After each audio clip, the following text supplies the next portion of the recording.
waaw man maa ngi tudd Youssoupha Diop maa ngi dëkk rue 21 angle 22 fa laa juddoo fa laa yaroo après déménagé dem Rufisque mais de temps en temps maa ngi fi quoi donc fi laa defee lépp Médina fi laa màggee fi laa jàngee jaar ay Saint-Pierre Jules Aymar ay Anne Marie Jaoué jógee fa dem ECMT fa laa jàngee ba nekk ingénieur après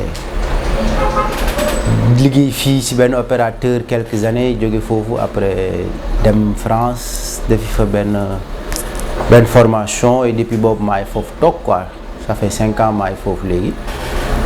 donc voilà kooku Youssoupha Diop quoi. raconte-nous sa enfance ci biir Médina ak événement yu la fi gën a marqué. sama enfance waaw sama enfance moom compliqué wul parce que bëri woon naa ay xarit yoo xamante ne ñoo fi nekkandoo woon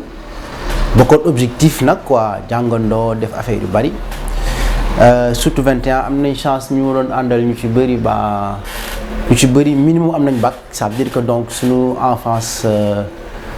raté wuñ ko quoi je peux dire bëri woon nañ ay xuloo xeex mais dañ doon jàng quand même donc bëggoon ay football man dama bëggoon football nag même si xaw ma woon dara nag mais dama bëggoon football. nekkoon naa fi capitaine cadet déggoo affaire boobu moom ba léegi dañ ma koy kaañoowee quoi mais nag ayoon naa foofu tout le temps parce que nekk naa fi capitaine dem naa fi demi-finale pour gars yi may sànni xeer quoi.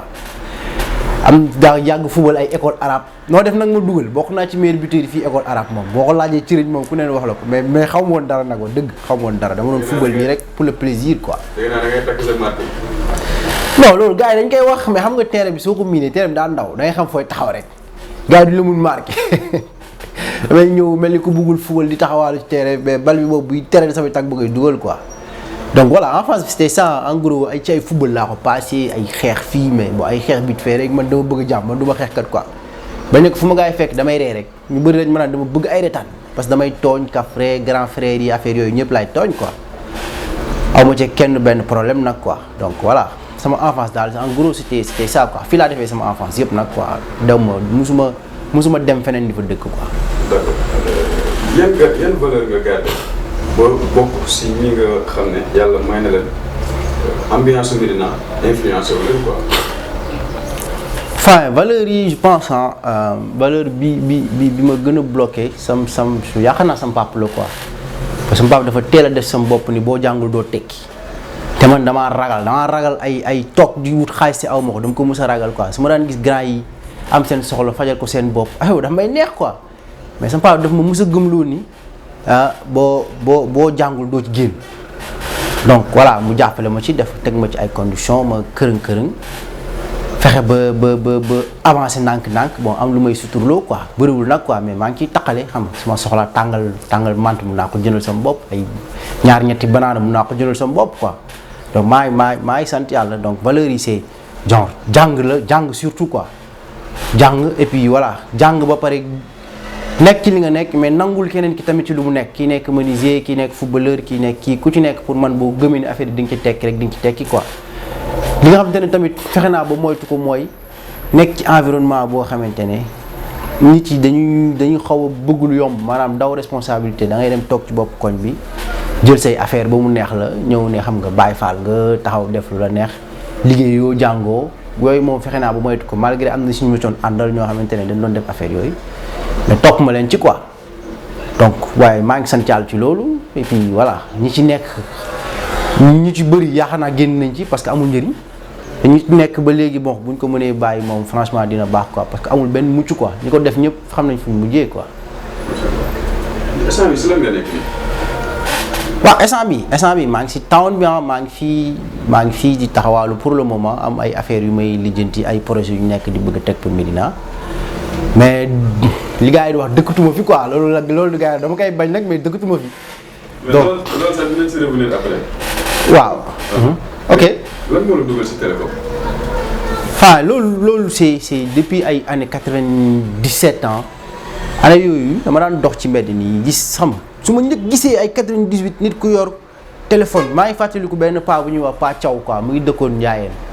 paa bi bokk na ci ñu ma nawoon parce que moom laa fi njëkk gis mu yor téléphone cellulaire quoi. mais dama ko daan gis xam nga bu ko yoree dama koy fan parce que damay gis muy wax ci affaire bi affaire bi amul fil amul dara maanaam mais waaw paa bi kan lay waxal ay affaire fan lay jaar donc affaire boobu di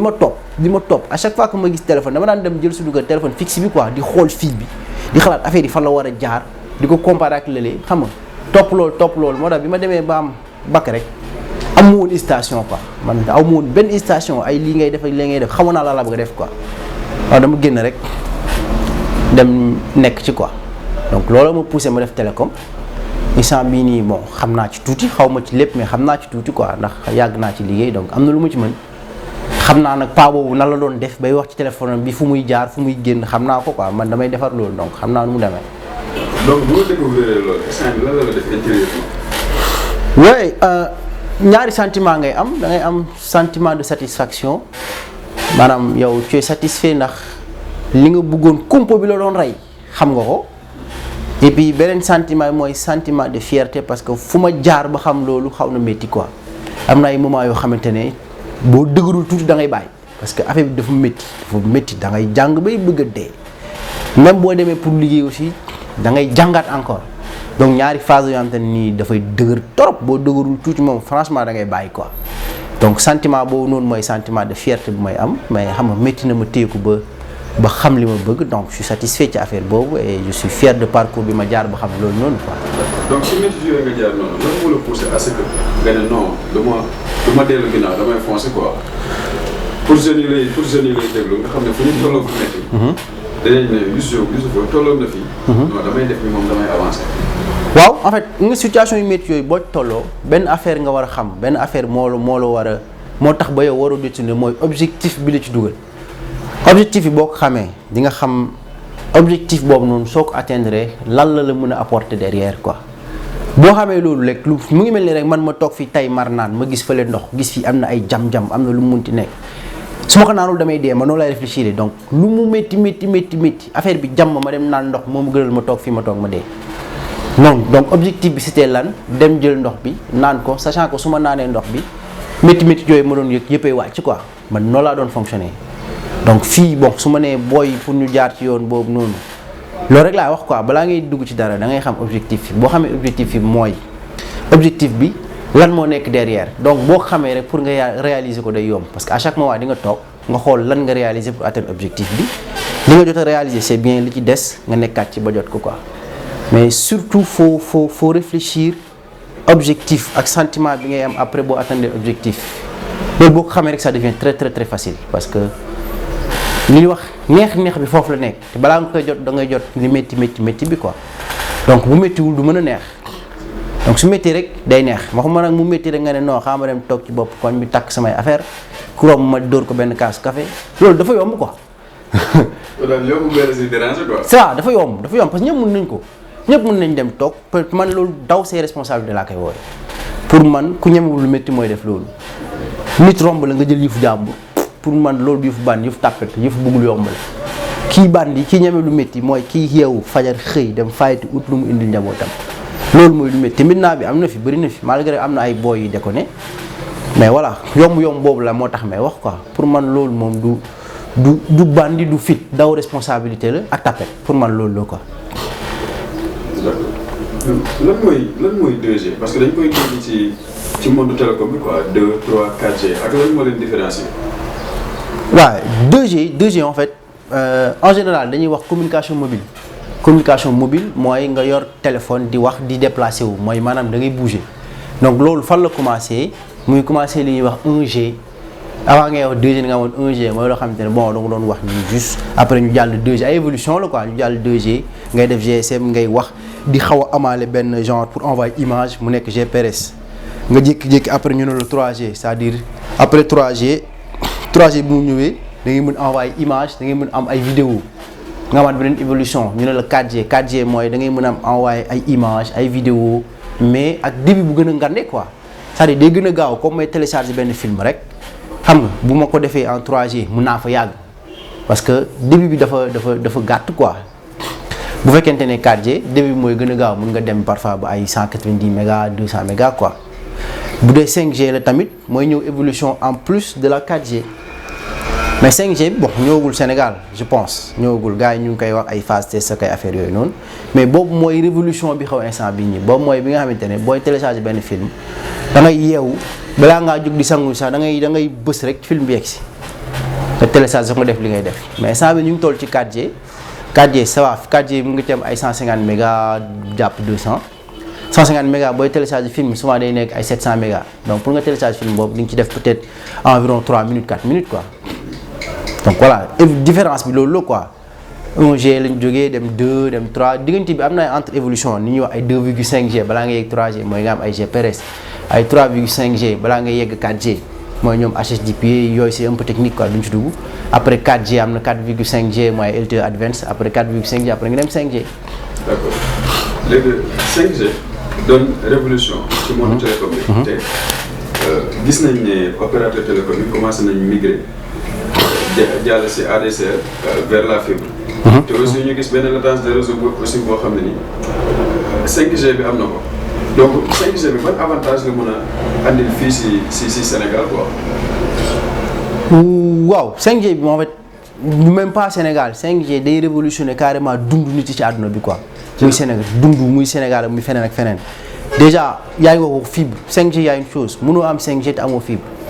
donc balaa nga def 5G il faut nga defar sa fibre ba pare. parce que début bi dafa ngande ci début bi nu muy demee fibre rek moo ko attan fibre rek moo ko mun jàllale ADSL mënu ko donc fibre nga koy jàllalee léegi révolution bi c'est quoi révolution bi am benn réseau 5G bu mu teg léegi ñaari espace yu bokkul ñuy seetaan même concert bi alors que nekk sur place léegi yow xam normalement bu doon ay 4G wala bu doon ay 3G di nga gis différence bi genre fay day mel ni luy xaw a yéex parce que yow nga may gis en live bokkul ak ki nga xamante ne moom mu ngi may gis télé bi vitesse yi bokkul. donc day am li ñuy wax latence quoi c'est-à-dire man su ma yëkkatee sama loxo nii kay dina ko gis mais dina am peut-être benn 2 millisecondes 3 millisecondes boo xamante ne nii man yëg si naa ba pare moom mi doog am quoi bu dee 5G la loolu doog am parce que foofu latence bi c'est moins 2 millisecondes moins 2 millisecondes mënoo ko sentir xam nga seconde sax su ma defee nii ça fait 1 seconde mais milliseconde nit mënu ko sentir donc latence boobu noonu c'est presque nul tu vois donc révolution foofu la te latence boobu boo ko amee ça veut dire que yow à distance médecins yi par exemple mën nañ di opérer ni ma mën naa nekk fii ci salle bi mais opérer nit ku nekk États-Unis ak 5G mën na nekk. Ah bon? waaw parce que mooy latence bi rek damay connecté wu foofu noonu yor ay machines yoo xamante ne nii ils sont connectés man sama plateforme ma koy manipuler parce que amul latence li may def nii c'est comme si en live laa koy def donc c'est pas la peine may nekk ci salle boobu noonu pour mën ko def quoi. donc technologie avancée na ba foofu. waaw technologie bi avancé na ba foofu sur plein de choses sur plein de choses mun nekk fii di ko détailler parce que j'aurais préféré bu ñuy wax ci 4G 5G ñu wax ci nga xamante ne genre mooy intéressé waa Médina c'est-à-dire ñun fi ñu toll ci Médina 5G bi 4G bi lan lañ mën a apporter xam nga c'est bien nag comprendre 5G bi lu mu mën a def mais yooyu ay exemples yu ñuy joxe mais y a plein d'autres choses yu muy def yoo xamante ne peut-être pareegul c'est en phase de test c'est en phase de développement pareegul mais ñun lu ñuy intéressé mooy suñuy téléphone lan lañ ci mën a def pour le moment fii Médina je pense que loolu ñuy dundee quoi donc loolu mooy kiiwu 5G bi c'est-à-dire mun nga def lu la neex ay vidéo ngay woo nit ki mu naan la non mu ngi càng du càng c'est pas possible à moins que ma nekk 5G bu baax quoi mënul càng booy télécharger film wala ngay dugg YouTube jékki-jékki affaire bi yéex mu baaxee mënul yéex c'est pas possible donc c'est ça quoi c'est ça je pense que loolu mooy intéressé un peu waa Médina pas di dugg ci yenn kii yu sori yi di xool kii yu mën a def je pense que eggaguñ foofu noonu quoi après mën nañ ci développer au cas où ñu am plus de temps. si parce que soo gisee loolu mooy que ne monde bi dafa avancé de telle sorte que ñun su ma du ma nee Sénégal du ma nee Médina mais Sénégal dañu xaw a nekk en retard tuuti su côté technologie. donc comme li ngay wax ni ñu si bëri dañ koy yittewoo uniquement pour ay téléchargement. xam nga pour ay vidéos c'est-à-dire pour offrir. Il y a des vues beaucoup plus efficaces que ça quoi. Par exemple soo demee Europe ñenn ñi ngi koy utiliser comme ci ay robots. ay robots mobiles. ñenn ñi si sur le secteur de l'énergie. xam nga ci yeneen secteur aussi. waaw ak yeneen télétravail yoo xam ne nii ñu ngi koy am. am na aussi loo xam ne ñu ngi koy développer muy intelligence artificielle. nga xam ne loolu day révolutionner par exemple monde de l'informatique de l'information ak lépp quoi. mais bëgg nañ aussi Youssoupha à travers la Médina TV gars yi am si benn jàngat boo xam ne nii au moins dinañ nekk en avance tuuti ci moment bi ñu nekk nii quoi.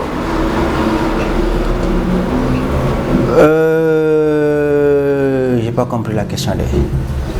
maanaam ci fu ñu nekk nii. ñu dañu nekk 5G bi c'est-à-dire Europe dañu raw. waaw dañu raw si côté technologie. te ñun lu ñuy doyee 5G yeeg yooyu mooy juste pour téléchargement. c'est des buts passifs quoi. su ko xoolee si côté business. mais par contre mën nga ñu si jox quelques points yoo xam ne nii à travers ñun si émission bii nii. gars yi dañ si jàngat pour projeter vers le futur. ne 5G bii nii dinañ nekk en avance si côté yenn business yoo xam ne nii dina leen mën a rapporter si différents secteurs. Comme par exemple su ma nee intelligence artificielle. parce que su ñëwee dina développer yu bëri. parce que déjà je pense bien que Canada gars yi commencé nañu bind ay articles yoo xam ne nii intelligence artificielle à travers seen ordinateur la quoi. donc révolution boobu noonu Sénégal naka la si mën a bénéficier wu. ok enfin du ma wax Sénégal encore une fois je préfère ñu wax juste dans le cadre de la Médina quoi. balaa yenn nit yi nag juste à rappeler politique gu ma maa ngi wax ay Médina ay truc tam ñu naan la non booy bi politicien la dama yàgg dégg affaire yooyu noonu man je m'en fous damay wax juste suma xalaat quoi politique gu ma xalaatuma de politique. mais en fait li ñu mën a apporter ñun fii c'est très simple damay jël juste un exemple actuellement ñu ngi nekk ci période couvre-feu par exemple donc des fois damay toog suma kër may dégg nit yu naan waaye. affaire bi maire bi day jaay fondé mënul jaay fondé parce que dañ koy tëj guddi kii ne waaye ñi ciy liggéey dañuy colle pour man loolu noonu en fait c'est des opportunités nit war na mën a toog këram di jaay reeram te du déplacé wu mën na nekk fast food yi di jaay mën nañ toog foofu di jaay seen affaire te du déplacé wu mën na nekk yow mi nekk fii biir Médina TV par exemple yow à travers ce téléphone boo amoon benn connexion bu baax ak peut-être benn développeur tu peux faire des trucs très faciles ngay jël benn application développé ko léegi ci biir application bi c'est simple da ngay jël fii restaurant yi nekk Médina yëpp mun nga tuddee par exemple Médina Resto nga tuddee ko noonu application bi boo ko jëlee nga jël ñi nga xamante ni ñooy fast food yi fi gën a siiw peut-être ay Venezia ay Maxi Food ay xawma ñooñu nekk biir Médina nga dugal leen ci biir plateforme boobu léegi de ce fait man su ma toogee suma kër couvre-feu am na bugguma génn sama téléphone laay jël donc yow maire bi nekk këram leen da nga ko mën jàngal mooy naka lay mën a manipuler téléphone am ba dugg ci biir site bi léegi restaurant bu nekk menu bi fa nekk nga xool lan moo fa am man ma dugg commander sama téléphone à travers Médina Resto di nga am benn cak-cak peut-être bu ko mën a livrer yow da nga koy naan voilà plat bi 1100 la 1000 francs lay jar mais pour ma livrer la ko di nga ma fay 100 francs xam nga 100 francs bi livreur bi day jël fukki dërëm yow nga jël fukki dërëm c'est juste un exemple quoi léegi de ce fait yow Médina da nga ciy gagné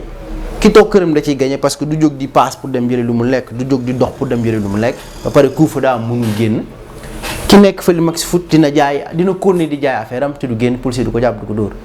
donc il suffira juste que ki koy livrer moi moo laisser passer et loolu je pense que ça se fait moom laisser passer pour mu dem et beneen affaire mooy ki nga xamante ne mooy nekk livreur bi ci boppam c'est hyper simple da ngay jël koñ bu nekk jël fa ñaar wala ñetti nit wala benn boy wala surtout ba même quartier bi yëpp ku nekk muy am ay jours de livraison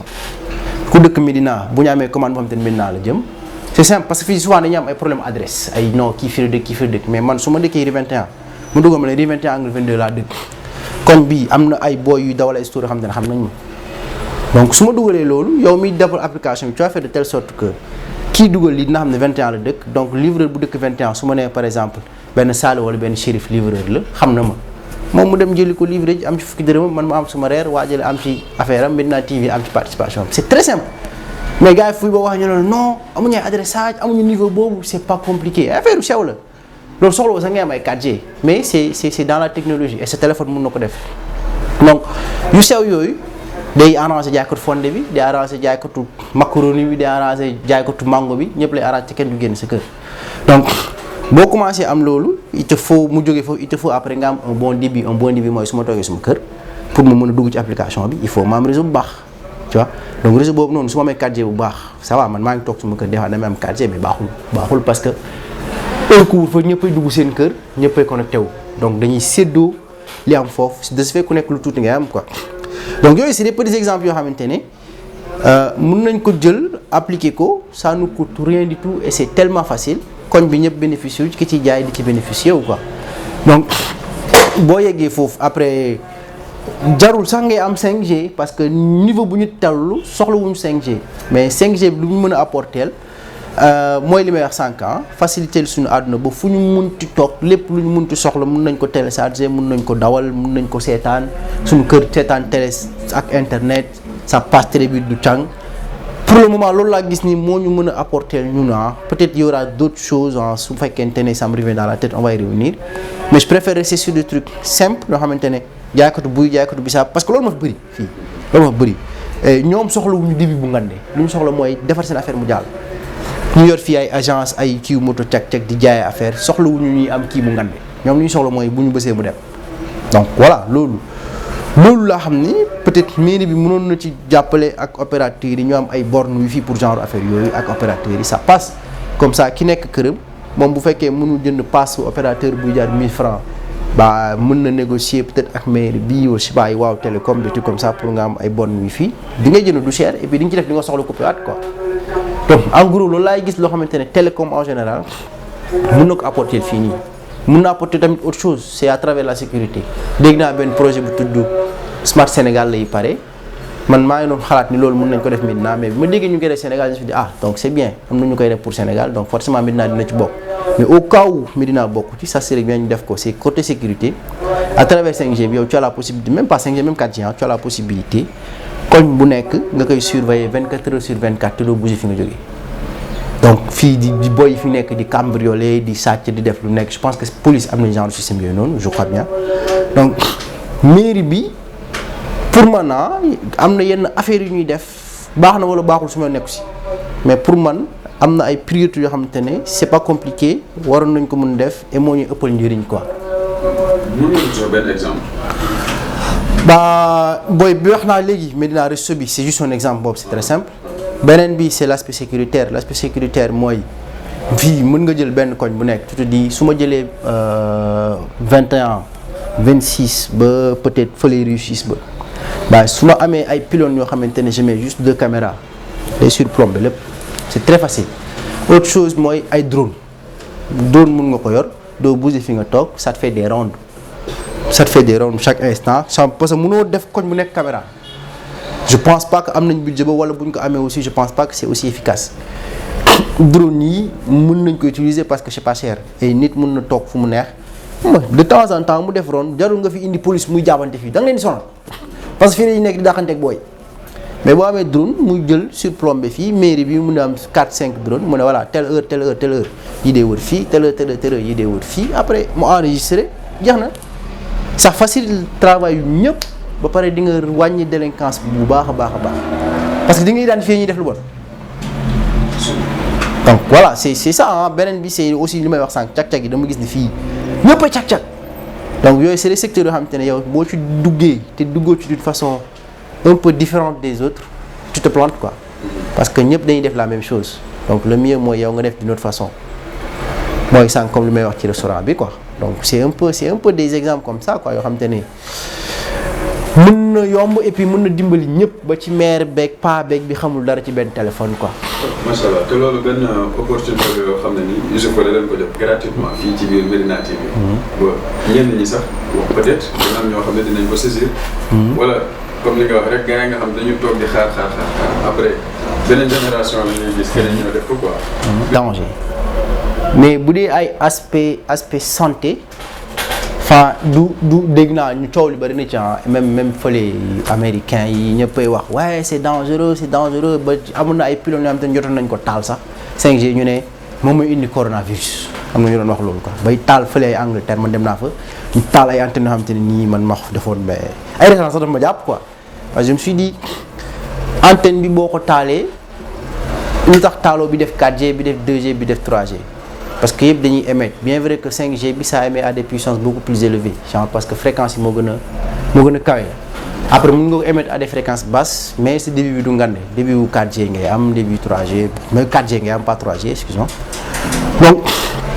danger bi nit ci dañuy wax waaye sa santé lay dugg sa xawma lan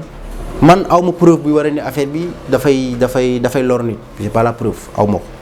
dégg naa nit ci di def ay débat ay affaires yooyu et su ma leeree ne lii nii day lor nit man du ma ci dugg mais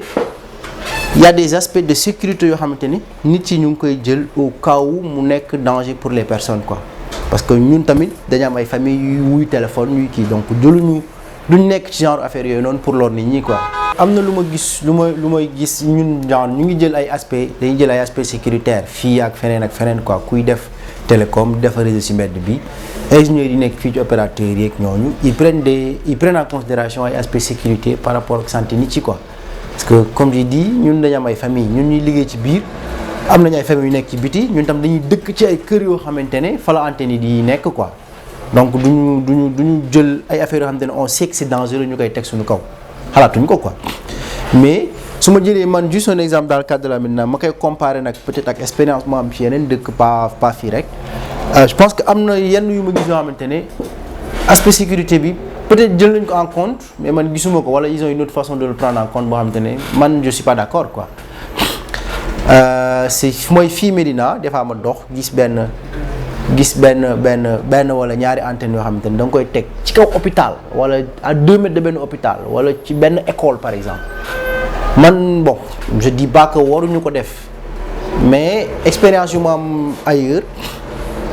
yooyu on les évite parce que dañuy am li nga xamante ne moom la ñuy wax étude d'exposimétrie boo ko déggee mooy da ngay dégg moo exposé c'est-à-dire nga exposé nit ci benn radiation mu koy jël tout le temps en ligne directe quoi. donc loolu man suma liggéey actuellement dañ ñu koy tere c'est-à-dire nit boo nekkee ci ñëw ngay teg ci zone yenn kii je sais pas ndax mairie bi normalement war na ci xam dara parce que ñun on traite directement avec les mairies boo bëggee teg benn antenne est-ce que fii ça se passe comme ça je pense pas bëgguma ci sori parce que wóoruma mais xaw ma woon loolu donc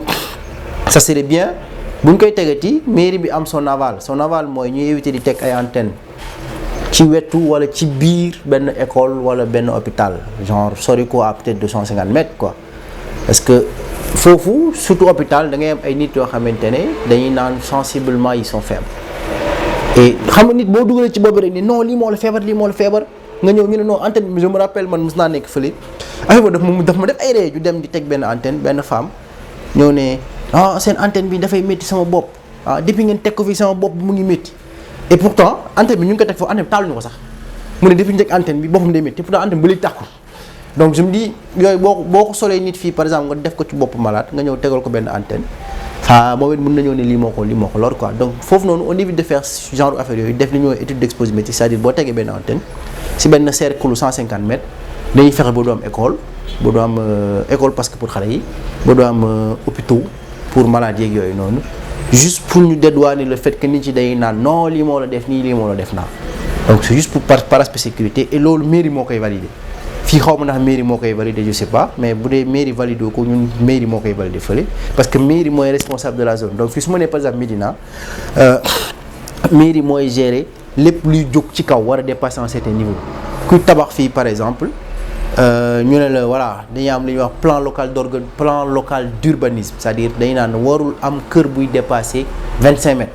warul am benn édifice buy dépasser 40 mètres juste un exemple quoi donc mairie bi moom may définir loolu donc man su ma ñëwee may teg benn antenne damay dem ci mairie bi wax ko antenne bi may teg ban hauteur la war a yem su fekkente ne respecté na ñoom seen plan local d'urbanisme c'est-à-dire benn niveau hauteur aérien boo xamante ne 40 mètres le maximum ñoom ils acceptent tu vois loolu aspect sécurité peut-être mairie bi moo xam am nay trucs yu jàll ci kaw je sais pas loolu seen plan la wala ñu ne voilà sama kii dafa war a harmoniser amul am hauteur buy sutante ba yegg ba jedd kii quoi donc yëpp day yem à telle hauteur donc fay ñun on fait comme ça donc danger bi mooy éviter hôpitaux yi éviter éviter écoles yi ba pare moytu aussi am si kaw fii benn antenne mu jàkkaarloog benn fenêtre fii bu ibbeeku. lan la mën a def ak lu muy émettre lan la. affaire bi day émettre li ñuy wax ay ondes lay émettre ondes yooyu noonu moom moo lay permettre yow sa téléphone nga sa téléphone am na léegi sax peut-être amatul daan nga gis benn lampe buy tàkk nii def nii. c'est pour te montrer que genre mu ngi capter réseau quoi donc mu ngi communiquer ak benn affaire ñu ngi échanger ay signaux donc signaux yooyu noonu ay ondes électromagnétiques la. ondes électromagnétiques man personnellement je pense que bu fekkente ne yow yaa ngi koy jël tout le temps à un certain niveau très très très fort ça peut être dangereux je pense parce que du ma médecin nag wóoruma man ci laay liggéey wóoruma musuma feebar wax dëgg yàlla musuma feebar ci laay yendu quoi des fois ma am ci ay bopp yi métti mais gëmuma ni loolu la mais nit yi dañuy wax médecin am na médecin yi wax ni non on dit affaire yooyu donc yooyu noonu yëpp nag pour yow dédouaner sa bopp parce qu'on sait jamais peut-être nit mën na feebar fexe dem trouver benn astuce ba ñu defal ko certificat médical analyse xam nga nit ku jubadi rek analyse ba génne ne waaye radiation yi moo ko jàpp donc man su fekkee damay ibbi fi sama fenêtre ma benn antenne bu nekk à 2 mètres genre toute la journée maa ngi koy am en ligne direct nekkuma sax ci lob bi quoi mais damay jàkkaarloog antenne bi tak nii face ma koy recevoir 5 sur 5 may jël benn kii boo xam te ne peut-être ça fait à moins 65 ou peut-être moins 50 c'est très très fort téléphone bi day am réseau par la force mais man suma yaram maa ngi koy jël quoi donc am na nit ñu naan loolu daf leen di kii man wax naa la man personnellement gëmuma ko parce que ci laay liggéey su ma gëmoon damay bàyyi mais am na ñuy nit wax loolu donc ñun pour éviter loolu étude d'exposimétrie moo ñuy permettre loolu du ñu jël antenne di ko teg en face fenêtre jàmbur duñ ko def du ñu jël antenne di ko teg en face kër jàmbur dañuy fexe ba bu ñu koy sànni à une certaine hauteur ba pare mu bañ a jàkkaarloo këru kenn tu vois donc moom dina nekk juste lobe bi mais du nekk en ligne directe ak antenne bi quoi parce que antenne nii lay def mais buy sànni day def ay lobe lay def sa lobe yi bu nekk ça te fait par rapport à azimut ça te fait en moyenne 120 degrés quoi pour cercle bi yëpp nga mën a am 360 degrés donc boo nekkee ci lobe bi nekk ci benn niveau de réception bu xaw a ci moins 87 moins 90 ça va en fait li may wax mooy antenne bu defee nii day sànni ay lobe mooy moom antenne genre nekkul boo xam antenne benn bant la rek bu teg nii mais nekkul nii lay def quoi nii lay def mais buy def nii ça veut dire que forcément kii nekk ci axe bi moom mooy jël affaire bi en direct quoi donc kooku noonu ñun dañuy éviter am antenne boo xamante ne dafay jàkkaarloog nit nii mu taxaw mu ko koy bomb tout le temps ñu on l'évite quoi mooy fenêtre yi ibbeeku comme man ma teg fi sama teg ma gis benn fenêtre ma jàkkaarloog moom foofu c'est à éviter yooyu boo ko defee fële dem soumettre ko mairie bi du ko jël parce que day xool li ñuy wax étude d'exposimétrie xool environnement bi nga ko teg est-ce que amul fenêtre est-ce que amul école est-ce que amul kii ñaata mètre lañ soriantoo wax kooku ñaata voltmètre lay jël par jour bu yegg dañuy am ay certains seuils fii je pense que am nañ seuils yooyu et que je pense que opérateur ñu ngi koy respecté mais au cas où mairie bi xaw ma ndax ñu ngi koy def ou pas loolu buñ ko mënee jël en compte ça serait bien pour population bi quoi comme ça di nga dédouaner képp ku fi nekk naan damaa feebar parce que awanduyee ma ko teg yow tu seras pas responsable parce que jël nga say précautions quoi. ñu des si danger ba léegi parce que gis nañ ne internet am na lu ñu naan ay cookies. parce que mën nga ñu ñëwal ci loolu moom quoi ay cookies ay médias sociaux yi danger yu ñu am pour qu'au moins. maanaam jeunes yi nekk fii di ci bàyyi xel quoi. Ouais, cookies du ma ci sori parce que c'est un truc plutôt informatique mais je sais un peu comment ça marche quoi cookies mooy ay pop-up yoo xam ne dafay génn laaj la waaye cliquer pour nga mën a avancer ci benn affaire donc yow boo cliquer moom dafay jël information yu nekk yow sa ordinateur je pense boo remarqué à chaque fois boo cliquer ci benn cookies pour tijji benn page mën nga ñëwaat ay jours après ngay tijji benn page nga gis publicité boobu parce que yow yaa jëloon cookies bi moom il accède à ton PC day am ay information dina ko récupérer et puis di la proposer moom li mu bëgg a proposer et la plupart du temps na mu yàlla baal ay film yu kii la lay kii quoi yooyu noonu man yooyu souvent dama koy bloqué pop bi dama koy bloqué su ma indilee cookies balaa ma ci dugg damay dugg xool paramètres lan la may proposer lan laa ci soxla ma dindi ko loolu laa ci soxla wala ma bloqué ko quoi donc dugg ci cookies je sais pas si dina amal importance ñi may wax waa Médina mooy maire bi jaay fondé pa bi jaay café est-ce que yooyu ça l'intéresse. La jeunesse quoi. Ouais la jeunesse peut-être waaw peut-être bu ñu gisatee ay cookies loolu laa ci mën a wax quoi bu ñu gisatee ay cookies bu ñu ko jël rek accepté ko noonu rek juste pour mën a gis li ñu bëgg a gis quoi parce que yaa ngi jël ces informations di ko joxe. xam nga fa la jëm c'est un peu comme Facebook ay WhatsApp ay affaires yooyu c'est bien parce que di nga wax ak ay nit di nga gis ay nit di nga ci dugg mais c'est un truc très dangereux bu fekkee da nga ci nekk def yi fi dof parce que information yi ñu ciy def gis nga Mark Zuckerberg la tudd xaw ma gaan boobu nit ku am compte Facebook information yi ñu ciy dugal moom moo lay gën a xam yow sa bopp yow ni nga xamee sa bopp moom moo lay gën a xam yow sa bopp xamal li nga bëgg a wax parce que yow yaa ngi dugal seen information saa boo xëyee génn def sa xaw ma nu ngi koy wax xaw ma toog xaw ma lan luy booy di utiliser waaye samay noon xaw ma lan publier yooyu ça s'efface pas yooyu bu demee gaan bi heure bu ko soxlaa da koy jël xam na fu mu nekk donc de là xam na yow fan nga dëkk noo tudd looy liggéey xam na saa bu xëy la ngay def parce que saa bu xëy yaa ngi ko dugal ci Facebook xam na kan ngay waxal xam na kan mooy say mbokk xam na kan mooy say xarit xam na boo feebaree fooy jëm xam na ban heure ngay sangu ji ban heure ngay taxawaalu ji xam na koy dugal sa nekk xam na ko koy génnee parce que yow yaa ko def réseaux sociaux loo fa deful du fa nekk donc loolu ça buñ ko mënee moytu ça c'est bien gis nga vie privée doo am solo nit da nga am loo xam ne yow yaa koy moomal sa bopp et nekkul loo jël rek nga dugal ko ci téléphone bi ci Facebook bi parce que nit yi dañu mal intentionné quoi ku nekk am na objectif bu la fa andi quoi man damay nekk ci réseaux sociaux yi damay Facebook damay truc mais je fais attention li ma fay def parce que mbedd la lu waay neex def lu waay neex jël donc ku fay def fa jàmm ka foore am ci après jeex na quoi mais du fu ñuy exposer vie privée non kenn du ko def. justement maanaam différence entre opérateurs yi différence de financement la wala discrimination la c'est attribution signal yi. waaw non opérateurs yi déjà am na différence première différence bi mooy fii Sénégal on en a 3 même 4 parce que am na kenn ku nekk Matam xaw ma Ayou la xaw ma donc première différence bi mooy quoi qu'on dise ñu waxante dëgg Sonatel moo fi ëpp doole pour lan Sonatel moo fi ëpp doole parce que ñoom ñooy opérateur historique bi ñoom ñoo fi def réseau boo xamante ni kenn def ko si loolu moom ku la wax leneen waxu la dëgg après am na Free am na Expresso ñoo ngi suivre et ils font des choses ils font des choses vraiment yoo xamante ne ñoom aussi ils tiennent le bout et ñu ngi investir et ñu ngi gis ay résultats man j'étais surpris j'étais même pas surpris parce que xam naa ñu fa nekk bi ma gisee qualité réseau bi ñuy fournir j'étais très content pour ñoom quoi mais doole bi quand même yamul parce que Sonatel quoi qu'on dise moo fi jiitu moo ëpp doole moo ëpp xaalis et tout donc en termes d'investissement ñoom li ñu fi investir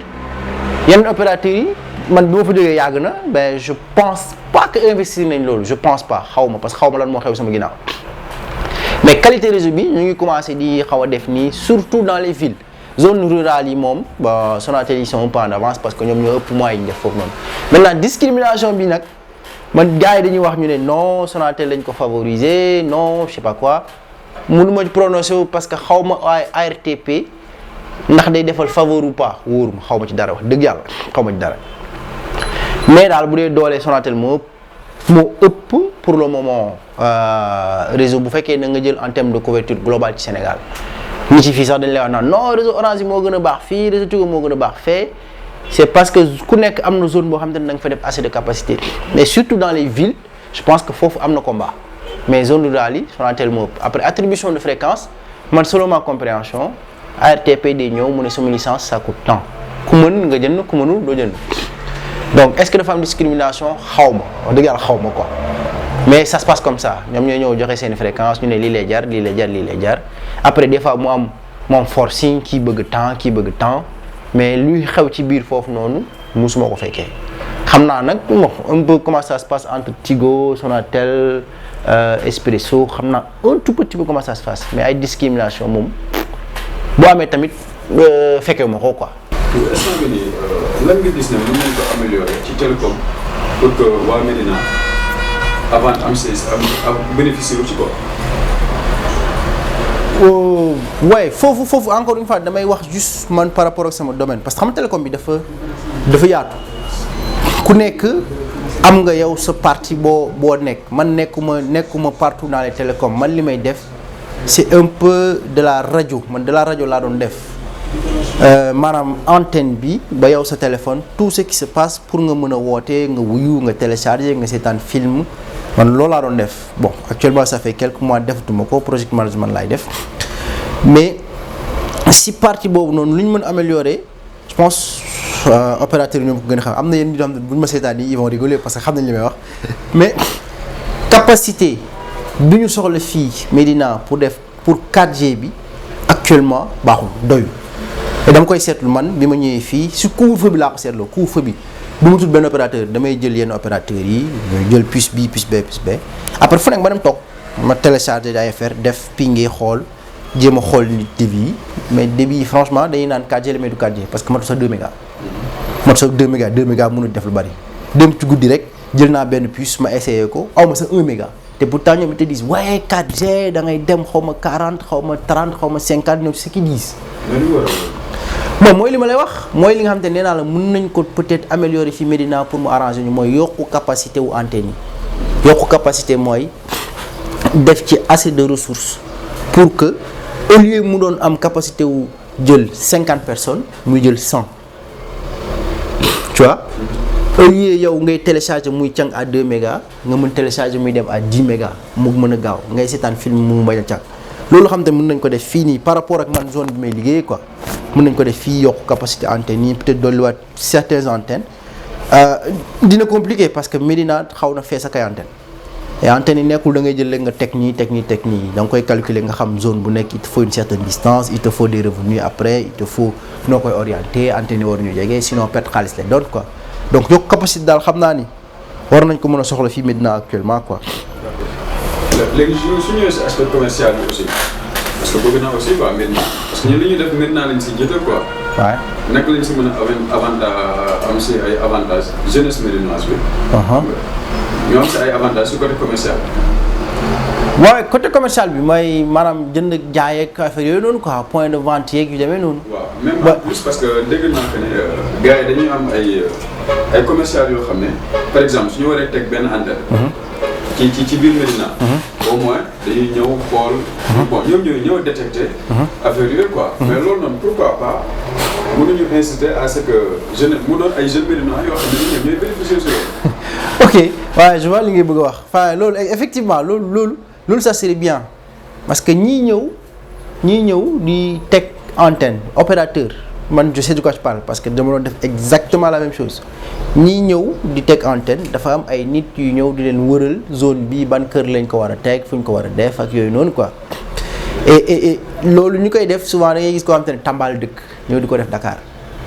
gisuma sens bi kooku c'est vrai il va trouver mais il va galérer plus kooku nga xamante ne fii la dëkk accès bâtiment yi dem gis gardien bi xam borom kër gi nekk ci benn rayon ça serait bien mais loolu li koy mën a yombal rek mooy li may encore il faudrait benn organisation boo xamante ne moom mooy diriger fii mooy orienter loolu quoi c'est-à-dire bés bu opérateur soxla woon wala bés bu keneen ku dul opérateur soxla benn affaire fii ci Médina c'est simple da ngay dem ci mairie bi normalement il a tous les contacts qu'il faut mu orienter la nga dem et en rapport ak kenn ku dëkk fii nii moom mu dem xoolal loolu man su ma ñëwee ma nekk opérateur ma dem ci mairie bi nekk dama bëgg a teg fi ay antenne fii ak fii jox ko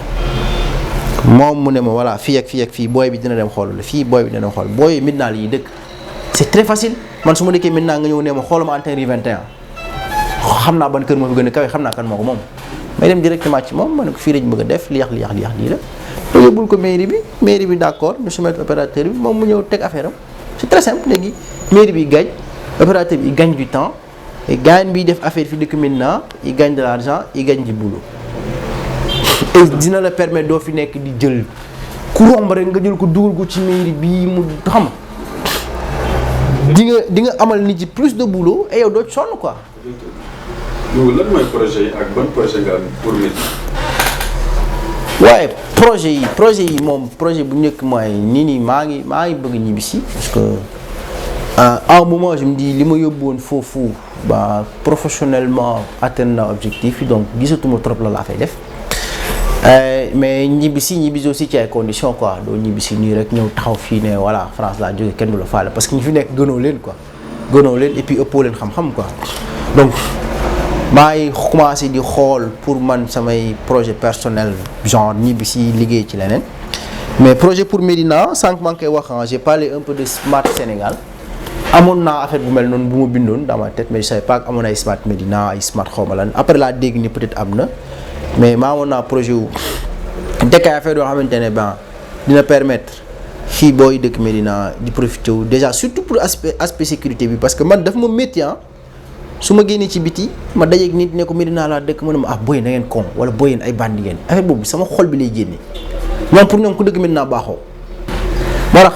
saa yu ma ñibbisee fii noo def ma dem Médina c'est pour war nit ñi ni fii ñi fi dëkk duñu ay dof ñi fi dëkk duñu ay sàcc ñi fi dëkk duñu ay baadoo la ay nit fi dëkk quoi ñun fii la ñu am ku ko bëgg nga bëggul ñu ko ku ko bañ nag ñun tam bëgguñu la quoi. donc projet yi voilà c'est un peu aspect comme smart Médina bi may dégg noonu j'avais un truc comme ça boo xamante ne nga doon prévoir am ay drone ñu commencé woon naa ko jënd sax pour dajale ko am ay drone am ay caméra yoo xamante ne nañ ko teg mais c'est dans un premier temps dañ ko bëggoon def juste ñun suñu koñ parce que man xaw ma yeneen koñ comment ça se passe mais ñun suñu koñ daanaa fi dégg ay affaire ay sàcc fii ay dajji fii ay affaire yooyu noonu mais c'était plus pour démarrer foofu wan nit ci que ni sécurité mën nga ko am te doo nekk di dàq ji nit ci di ko jàpp di ko dóor di ko contrôler à distance même si on veut ki ko def on a les éléments pour wan nit ñi moo def lii jàpp ko ñu gérer déjà aspect sécurité boobu loolu buñ ci jógee gis naa fi gars yi ñu ngi def ay cak-cak ay Médina Express ay xawmalan ay livraison ay affaire yooyu noonu mais c'est un peu dispersé ku nekk yaa ngi def lu la neex donc on avait pensé à commencer teg benn type de livraison boo xamante ne c'est spécifique pour Médina tu vois mu am des scooters wala des oto yoo xamante ne ñun ñoo koy contrôler suñu bopp parce que dafay am GPS boo xamante ne oto bi fu mu nekk dinañ ko xam nit mënu ko sàcc c'est impossible GPS fi nga rek doo xam donc ñun dinañ ko topp dañ xam fu mu nekk et démarrer fii dans la Médina des trucs de voilà livraison peut-être même ibi benn fast food mais c'est nekkul yoo xamante ne da ngay ñëw toog jaay ma non day teg loo xamante ne c'est smart su ma soxlaa benn affaire je me déplace pas sama téléphone laa koy defee waaj ñëw su ma soxlawee sànq comme li may wax sànq fast food sama kër laay toog ma def ko mu ñëw léegi nag kuy gérer application boobu noonu gérer ressources yooyu noonu pour Médina d'abord ba ñu ngi woon ci projet yooyu noonu mais dégg naa yaa fait des smart Médina xaw ma lu nekk ci biir exactement mais maa yor suñu projet maa ngi koy doxal ndànk-ndànk après voilà bu commencé tàmbali on verra mais dégg naa daal am na ay projet Smart Sénégal Smart Sénégal gis naa ko mais Smart Médina dégg naa ko ñun suñu bopp bon xawoon na nduru lool parce que ñun ñu ngi ko doon tuddee ay Médina innovation innovative Médina genre defar quartier boo xamante ne nii innovation la quartier boo xamante ne li ñuy def dafay dem ba ci maire jàkkatu fonde bi bu soxlawee dara téléphone am lay jël lii laa bëgg am ko indil quoi donc c'est plus du ma wax le bas peuple mais ñi nga xamante ne du ñuy use te xamuñu vraiment importance am internet quoi et puis ñoom seen business c'est 200 fii 300 fii 400 500 xam nga par minute par heure jékki-jékki mu dem ba toll neen yooyu boo amee lu la ko faciliter pour man bénéfice la en plus quoi parce que wàññi la sa transport et puis couvre-feu bi sa tête c'était plus dans ce sens donc ñu ngi doxal smart bon maa ngi naan Smart Médina mais ñu ngi doxal projet boobu noonu ñu naan Innovative Médina am dañ commencé nañ am ay drones quelques caméras quelques ordinateurs bon c'est en stock le temps ñuy monter bëgguma développer yenn yi puisqu'on dit que am na beneen projet bu tudd Smart Médina donc on attend de voir bu fekkente ne je vois que ñoom bon li ñuy def c'est dans le cadre de la Médina ñëpp ci profiter ok donc ñun on laisse tomber on passe à autre chose quoi bu fekkee dafa am ay ressemblances parce que nekkuñu fii di copier nekk fii di xëccoo kenn quoi dañu nekk fii pour Médina mën a avancer pour ñëpp su fekkente ne y a des différences nag ba ñu exploiter différences yooyu noonu comme ça ñun ñëpp on tire vers le haut quoi. D'accord. Yow pour benn conseil comment devenir ingénieur télécom. Bah boobu un seul mot jàng kese jàng rek y a pas autre chose jàng parce que loolu moom bon mën na nekk man mënu laar mii su ma nee ma nekk ingénieur ça veut dire ku nekk mën nga nekk ingénieur et nekkul lu diabolique nekkul lu extraordinaire ma remarqué naa fi yeneen nit yi soo leen ne ingénieur la ñu ne waaw mais du dara quoi pour man da nga jàng rek je sais pas jàng parce que yàggul quoi da ngay def CI ba terminal bac 16 ans nga def 5 ans après quoi 21 ans nga jàng ko après mu jeex yàggul quoi et puis métti na parce que tu es obligé de te priver de certaines choses surtout boo nekkee Médina gars yi da ngay génn da ngay fubali man maa ngi nii ku ma xam chaque dimanche maa ngi dem fubali damay fubali samedi fubali dimanche mais daaw ma daw jàng nag quoi daw jàng moom du sama mais damay dem fubali damay def affaire c'est pour dire méttiwul boo jàngee mu jeex quoi donc main mot bi c'est ça mooy le mot principal ku bëgg a nekk loolu da ngay jàng et puis c'est pas un métier boo xamante ne ku ko nekkul doo tekki man maa ngi nii maa ngi sant yàlla mais tekkiwu ma de man damay taxale nii rek bu xëdd mais maa ngi sant yàlla quoi donc ñeneen ñi nga xamante ne ñu ngi ci leneen lu mu mënti doon li nekk bu ñu ci defee fula ça passe muy taximan bi muy menuisier bi muy ingénieur génie civil bi footballeur bi képp ku dëkk Médina nekk ci li nga nekk boo ko gëmee da ngay dem def ci fula rek quoi parce que souvent boo nekkee ci benn affaire ñi nga xamante ne dañoo toog defuñu dara dañ lay décourager bi mooy ah boo yow da nga bëgg a jàng boo yow da nga bëgg a seetaan film boo yow da nga bëgg a entraînement te bés boo tekkee ñooñu njëkk a ñëw taxaw ne la jox ma dara ñooñu doon la décourager noonu quoi donc faut pas les écouter